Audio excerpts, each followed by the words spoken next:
So good everyone. So hello mga guys, for today's video punta tayo sa farm. Nasasakyan tayo ngayon kasi maulan. So tingnan din natin yung ating mga alaga kasi maulan ngayon kasi mayroong bagyo. So kailangan natin i-monitor yung ating mga alaga, at the same time kung okay ba sila. Tsaka ngayong araw kasi kukuha din tayo ng itlog, so bali bibigay din tayo ng mga pagkain. So update ko kayo maya sa pagpunta natin sa farm. See you kita kits. So yan no, yan yung panahon ngayon, maulan. So sasakyan tayo kasi medyo maulan, hindi tayo pwede magmotor kasi mababasa tayo. So ito going to pala to papunta ng farm, sa ating mini farm, sa ating kambingan, sa ating maliit na poultry na manok. So ayun, so maulan talaga, so hindi tayo pwede makapagmotor lang kasi ito minimotor ko lang ito pag pumunta sa farm. So minsan lang ako nagsasakyan kung mayroong tag-ulan, ganyan. So kadalasan talaga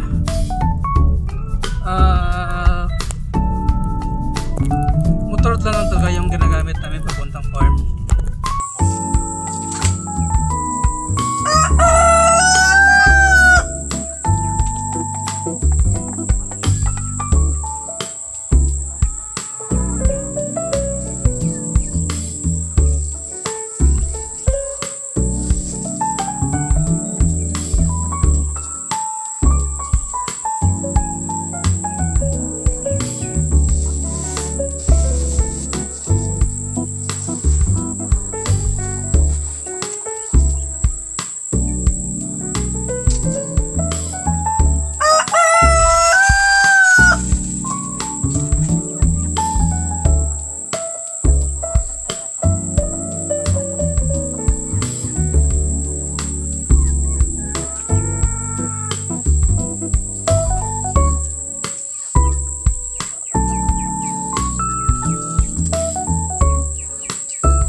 tayo nakapag-video, no? Pupunta tayo sa ating farm kasi medyo umuulan. Hindi tayo nakapag-video. So, kita ko sa iyo yung ating mga Rhode Island rin ng mga manok. So, ayun. Hindi tayo nakapag-video. Punta dito, pero ito yung mga alaga mga manok. Yan. So, yan yung pagpapa nila. Galimax 21, baka naman. Tsaka Rockborn, tsaka Hammer. So, ito, Primoxil from Buttercock. Baka naman. Primoxil yan kasi ulan ngayon. So, yun, pinapainom natin. Primoxil sa ating mga alaga. So, yun yung ating mga Rhode Island Red. So, check natin na. Meron tayong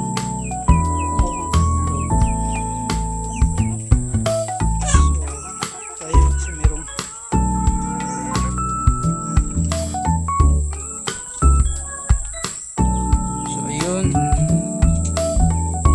for today meron tayong 4 na itlog. So kunin natin to.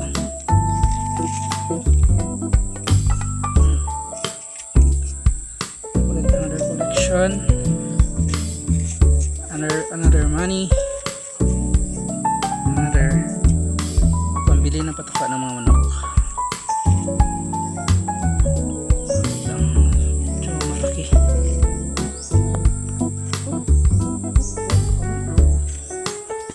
Meron tayo na collection na 4 na itlog sa ating mga manokan. Sa ating maliit na poultry. So ito pala yung poultry natin na maliit, no? Para sa Rhode Island. Ito para sa mga free range chicken. So damage. Sayang yung isa. Damage yung isa. Yung itlog. So tatlo lang nakuha natin. So sayang. Yung update natin ngayon sa araw. Yung Rhode Island kahit ulan. Bakaw nila kumain. Yung isang ating itlog. Sayang. Better next time. So maraming salamat sa ating mga Rhode Island Red na meron tayong 4 na itlog kaso yung isa. So yun for today's video. So dito muna ako mapaalam. I-like and subscribe sa ating YouTube channel. Saka i-share na lang din po sa inyo para meron tayong ibang other next video for today's video.